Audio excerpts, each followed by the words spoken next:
Hey guys, It's Jen. and it's Jonil. We're in our Maintaining Friendship series, and we're going to be talking about feeling like you don't want to be friends with someone anymore.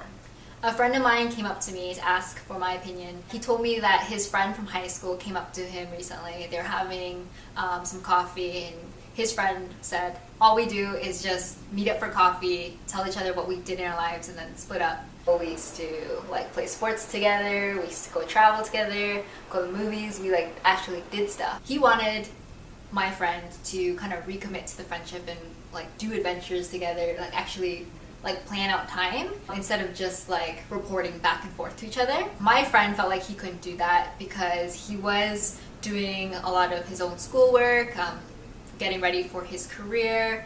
He just started dating a girl, and so there was just a lot of stuff going on in his life, and he didn't feel like he could give his friend that. In response to that, his buddy pretty much just straight up broke up with him and was like, I can't do that. When he told me this story, he was like, am I in the right or am I in the wrong? Should I have made it work? But I felt like I didn't have time.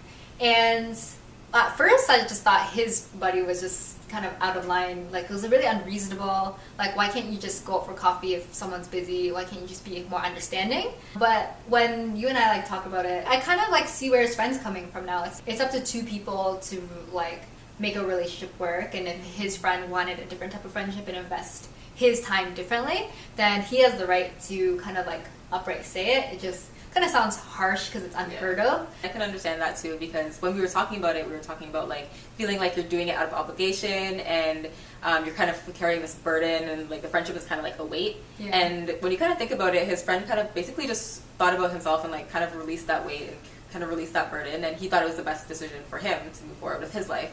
So I can kind of see his reasoning behind that. I don't think he's crazy for doing that. So when you don't feel like putting enough effort into a friendship, you'd rather be doing other things than kind of reach out to this person. You might even have your own closer friends that everything's going well with your other group.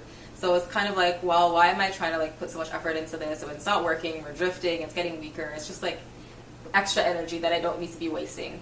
And you kind of just feel like you'd be freer if you didn't have to think about this friendship, and you kind of wish that the person was just someone that you'd see every now and then and you're just fine and cool with, but not necessarily someone that you had to maintain a friendship with and kind of reach out to all the time.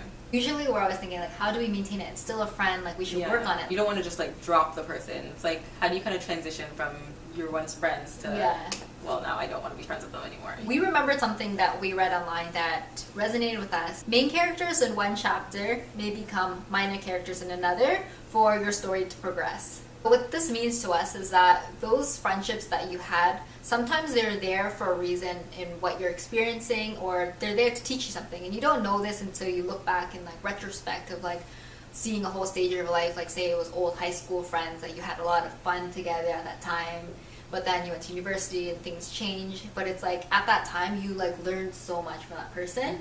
When you move on, sometimes there's new characters that are going to be playing a big role into the next chapter, and they're there to teach you something new and to experience something new, and you can't necessarily do that if you hold on to something that's just not meant to be held on to. And I think you really have to think about the friendship though. Is this person really adding value in my life anymore? Am I actually learning anything from them? Am I growing from them? And I think once you kind of take that all into consideration, you'll know if it's someone that you kind of want to, kind of let it drift away, or if it's someone that you actually want to put in the work and maintain the friendship.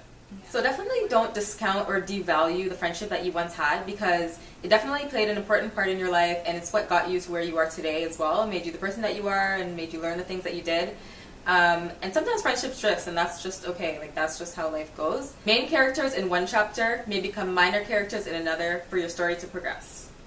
In my situation, I would like that girl to reach out to me and ask me to hang out, but if I really care about the friendship and I really want to get to know her more, then I should do the same to her. It's kind of a two-way street.